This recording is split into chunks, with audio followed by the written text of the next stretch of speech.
برای تماشاوانین هیجا مترسیا اپراسیونک ترکیه لسر روجاوای کردستانی کو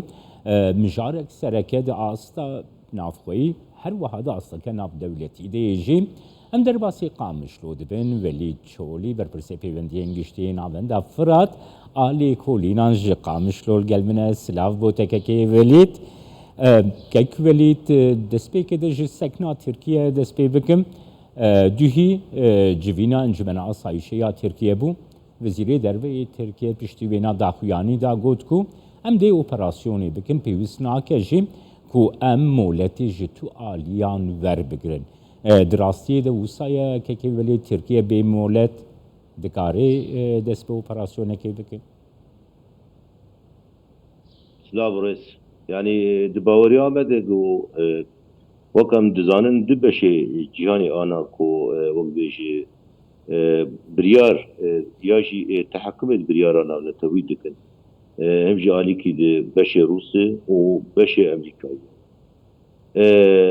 لغوري تجربة كريزا سوريا اساسا تركي تقاف ناويتن بشه ورمنديا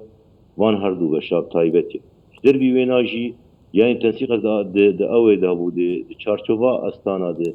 تنسيق كبو ايران جي تبديوه تنسيق دبو حتى دمك دريج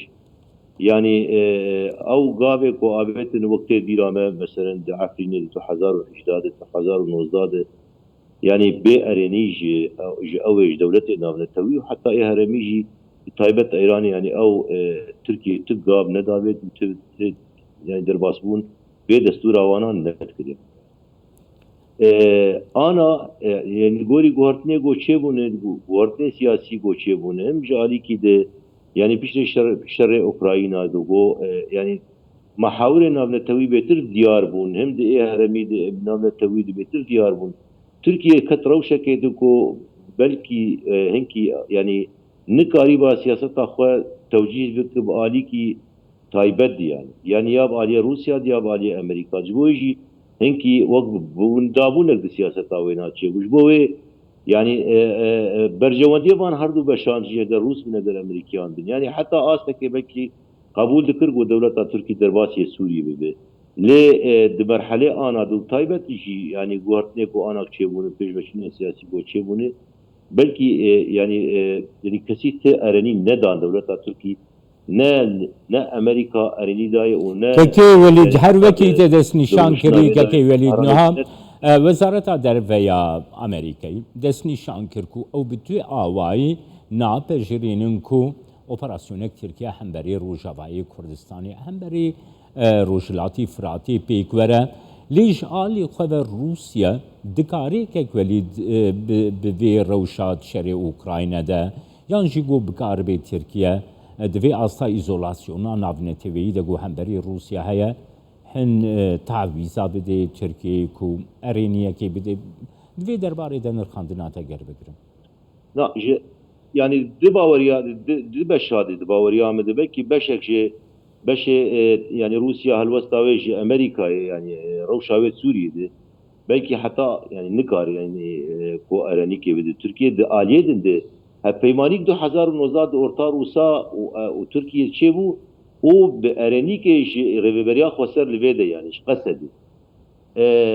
jibowe yani jibowe yani ne mümkün devletek ko av kirbe yani arenik stendi yani av be damen be je ittifaqi kere ittifaqiya soçi qazamı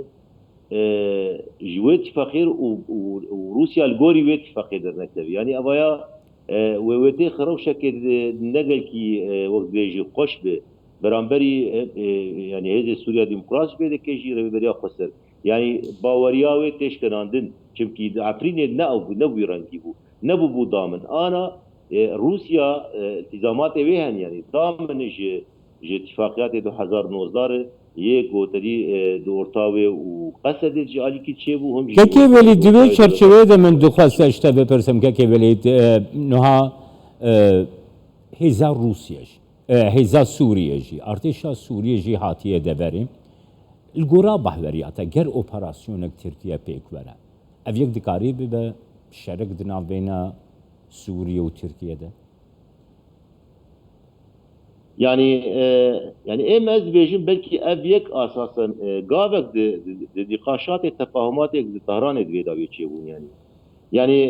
مثلا كو ترك درباسي فيدا بيفن او قلكي دور دخل يعني براستي ترجيح دكن انه نابه او ليه تشتكو هي اف ضغطة اعلامي اف حربة استباقي جوج انا دكي يعني دولة تركي اف دمه هي وينا دكي اساسا يعني قال لك جياد دقي انجامك يعني او يعني يك شيء مثلا ضغط على سر ببريا خو سر قصدي جو يعني بيتر وقت بيجي تنسيقك بريجيم يرشيك يعني باور بكبروسار شي بكن يعني فابا يك شيء يعني يك جوي ان جوي وان وقت التفاهمات طهران تشيبونه وتر قبول دكن ريجيم درباس وحتى قبول دك يعني ريجيم برفره وقبول دكن بروز جي نفوذي خورتر بكن دروجلاتي فراتي دي لسر حسابي يعني ام ريبريا خسر وقصد البدا ويا بالدرجايه كمين هرسي سر متفق سر حسابي امريكا هبونا امريكا ما جبو شن بيجي يعني جبو شي سر كوماري تركيا دي بيجي برا امريكا جبر دركب يعني نه ممكن دي دولتك كده حلفك كده حلفك استراتيجي دنه دفاعي استراتيجي بهبره هبش شريكه يدونه و یک جکر بیج بید درکب يعني ابايا باس براسي قالك معنوينا هن معنويني برفره هن وتركيا بيتر انا تنسيق اخو قريب عليا روس دي عليا ايران دي يعني حلف اقليمي دي و لسر حسابي يعني هبوناوي و التزامات وي هندري ناتو دو هندري حلف ناتو غربي انا دبشكي دي بشك دي سمونا ذكر ذكر يعني قال لك وقت بيجي النتائج بان قفل دولتها تركي جدمها وورد قال لك نتائج وينها يعني دولتها تركي نسكنا دي شر انا لسر روجا بايك يعني روجانا ام دبينن جو طياره وقت بيجي بلا فريم بي طيار دروني وينا روجانا البيدا قصدك يعني قامشلوي الحسكي بوباني برنگکی روزانه شده خود کو مدفعیا وینا برنگکی فرمی کاری خود بیتینه لی ارنیا گونه استدید آلی بالا فراده يعني الجو زمان سوريا او ارنیا استدید جبولو جی نکاره شرکی برفره يعني شرکی جي عملی که بك چالاکی که بك سر آسا عرضه نکار بو اینا بکش برگه يعني ت ضمانات وینا تنن کو افشرایا براسي جي وقارب قالوا يتل سركب يا سرناك وقت ندف حمايتك ماني دبيا افسكنا ناف دولتي ككي وليدكو تب اوايكي برفرهاني زمان بطيبتي جالي واشنطن و جالي موسكو و قالوا افيك في انجامي دكاري بديماغو اخافتنين تركيا لسر اوبراسيوني تني غوتنن لی پیکانینا اپراسیون که بگو من شرک لسر عرضه هیا وکی تدست نشان کر روزانه درونین ترکیه لوی در جهان بمبردمان دکن لی وکی پیکانینا اپراسیون کی سربازی هم موسکو دبینا هم واشنطن دبیجینا ترکیه گلو تنی گوتنن مثلا اپراسیونی آنجی د پراتیکی د جیدگاری دربازی جیانی بکن نا د باوریا مده يعني ويتري قوتب يعني وقت بيج وي بريا جو بامريكا ربكشي نباري ويناي تركيا ونباري جو بربريا روسا وايران يرجبكشي برقا انا يعني هرجو تركيا او د بدروج هربي يعني هرجو زيادة مثلا ما بيجي قفي اخوان لسر هربي طيب تمامتي يعني نسر كردا ونسر سوريا ثانيه انا يعني برزغريكا قديش تركيا درت يعني اف خلافات الاورتاي يوناني دي وفرد دل پیش دو لگوی رایدار وینا او دی بیجی يعني سیاست مدار وینا گوید دل پیش دی بیجی کو دولت ترکی ممکن بگرش جبرگ يعني وقت شوا ممكن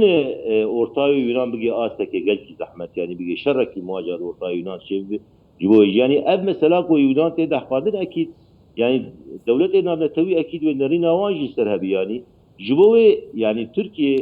ياكو انا دكو بيتر التنسيق يعني وهذا التخمين عمد وتفاهم كبد اورتا طهران دوي ابا هذا الكتبه وبلكي يعني بري ويجي او ويجي اساسيات جرات مدارين چارچوبا اساسانا دروشني اساسانا دي يعني بيتر سر شر فيسيولوجي تركاتي يعني وقت ويجي تركيز سر شيء بويه كو هم دربا اقتصادي ابوري هم جي يعني ترسيت خدا gelên Bakurê Sûriyê de ji alî ji bo balakirina herêmê anam dibînin mesela şerê avê dike li ser Bakurê Rojhilatê Sûriyê ji dervî wê na yanî ev balafirê wê nayê goyî rojane golê dixînin yani ev bi giştî hedefa got ana yani got Tirkiye dayî pêşiya xwe got vê biheqîqîne yana a got ew bike yani got berfireyî wek rengê got çawa serê kaniyê û girê spî û berî wê efrînê çawa yani wî rengî yani şert û mercên ne ê heremî û ne ê nanewtewî ne alîkarin ji bo vî bêgavê yani ji aliyê Tirkiyê. Spasiyat ez kem kekê welî çolî berpirsê pêwendiyên giştiyê navenda Firata Lêkolînan ji Qamişlo Tûlgelme. Selav